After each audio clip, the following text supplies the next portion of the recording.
Welcome to our channel. நம்ம சேனலில் சிறப்பு ஆசிரியர்கள் தகுதி தேர்வு நடைபெற இருப்பதால் அதற்கான தயார் நிலையில் இருக்கக்கூடிய ஆசிரியர்களுக்கு முக்கியமாக கணிதத்தில் என்னென்ன மேக்ஸில் வந்து பார்த்திங்கன்னா இம்பார்ட்டன்ட் சம் வந்து என்ன, அந்த சம்மை வந்து பார்த்திங்கன்னா எப்படி ஈஸியாக கால்குலேட் பண்ணுறது, ஆன்சர் வந்து எப்படி வந்து சிம்பிளாக கண்டுபிடிக்க முடியும், அதற்கான ட்ரிக்ஸ் என்ன, அதனுடைய டிப்ஸ் எல்லாம் என்ன அப்படின்ற மாதிரி தொடர்ந்து வந்து தினந்தோறும் ஒவ்வொரு சம்மு அந்த சம்மை வந்து எப்படி சால்வ் பண்ணுறது அதற்கான ஸ்டெப்ஸ்லாம் நம்ம வரிசையாக கொடுத்துட்ருக்கோம். அதன் அடிப்படையில் இன்றைய தினம் வந்து நாம் தெரிந்து கொள்ளும் வகையில் முதல் 49 இயல் எண்களின் கூடுதலின் வர்க்கமூலம் காண்க. அதாவது முதல் 49 இயல் எண்கள், முதல் இயல் எண்கள் பார்த்திங்கன்னா அந்த 1, 2, 3 முதல் வந்து 49 பார்த்திங்கன்னா அந்த மாதிரி அந்த ஃபுல்லாகவே இயல் எண் வரிசையாக வரக்கூடிய நம்பர் எல்லாமே இயல் எண்கள். அப்போ வந்து முதல் 49, அப்போ 1லேருந்து 49 வரைக்கும் இருக்கக்கூடிய இயல் எண்களின் வந்து கூடுதலின் வர்க்கமூலம் கேட்டுருக்காங்க. ஃபஸ்ட்டு அதனுடைய கூடுதல் என்ன அப்படின்றத கண்டுபிடிக்கணும். அதற்கான ஒரு ஃபார்முலா இருக்குது.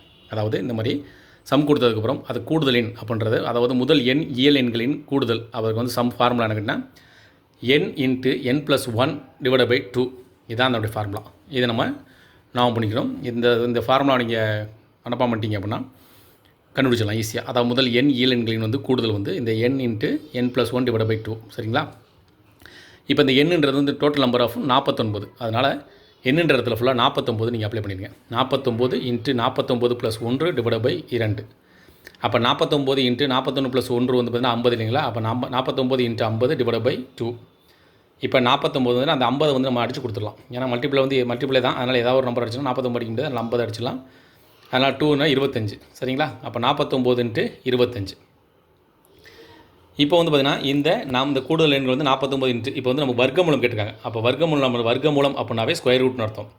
அப்போ இந்த 49 × 25ன்றதை நீங்கள் வர்க்கமூலம் கண்டுபிடிக்கிறது 49 × 25 ஸ்கொயர் ரூட்டில் போட்டுங்க. இப்போ நமக்கு 49 ஸ்கொயர் வேல்யூ என்ன கேட்டால் 7 49. 25 ஸ்கொயர் வேல்யூனா 5 5 5 25. சரிங்களா? இப்போ நமக்கு 7 × 5. இப்போ இது வந்து நமக்கு 7 5 35. ஆன்சர் வந்து பார்த்திங்கன்னா 35. இப்போ நமக்கு அந்த முதல் 49 எண்களுடைய இயல் எண்களின் கூடுதல் வர்க்கமூலம் வந்து நமக்கு வந்து 35. இதை வந்து நமக்கு இந்த முதல் இயல் எண்களுடைய கூடுதல் கண்டுபிடிக்கிறதுக்கு n × n+1 / 2 அதில் போட்டுட்டு நம்ம அந்த எண்ணுடைய வேல்யூ வந்து எத்தனை, அதாவது அதிகபட்சம் எவ்வளோ வேல்யூ கொடுத்துருக்காங்களோ அந்த வேல்யூ வந்து நம்ம சப்மிட் பண்ணிவிட்டு அந்த எண்ணில் வந்து சப்மிட் பண்ணிட்டோம்னா நமக்கு வந்து ஆன்சர் வந்து ஸ்டெப் பை ஸ்டெப்பாக கண்டுபிடிச்சிடலாம். அப்போ வந்து நமக்கு வர்க்கமூலம்னால வந்து வர்க்கமூலம்னாவே ஸ்கொயர் ரூட்னு அர்த்தம். அப்போ அந்த கிடைக்கக்கூடிய வேல்யூ வந்து நீங்கள் என்ன பண்ணால் ஸ்கொயர் ரூட் போட்டுக்கிட்டு ஸ்கொயர் ரூட்டில் வந்து பார்த்திங்கன்னா நம்ம 49 அதை வந்து அந்த ஸ்கொயர் வந்து நீங்கள் அவுட் ஆஃப் எடுத்திங்கன்னா 7 ஸ்கொயர் × 5 ஸ்கொயர். அப்போ அது இரண்டு வேல்யூ வந்து நம்ம மல்டிப்ளை பண்ணிட்டோம்னா 7 5 35. சரிங்களா? இதே போல் வந்து நம்ம வந்து தினந்தோறும் வந்து ஒவ்வொரு சம் நம்ம அப்டேட் பண்ணிட்டு இருக்கோம். இதில் வந்து உங்களுக்கு ஏதாவது ஒரு டாப்பிக்கில் உங்களுக்கு ஏதாவது சந்தேகங்கள் இருக்குன்னா அதை நீங்கள் கமெண்ட் பண்ணலாம். அது சார்ந்த வந்து நான் வீடியோ வந்து அப்டேட் பண்ணுறேன்.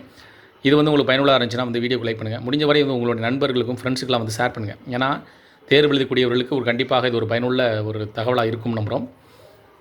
மீண்டும் இதேபோல் ஒரு பயனுள்ள தகவலை சந்திப்போம். நன்றி.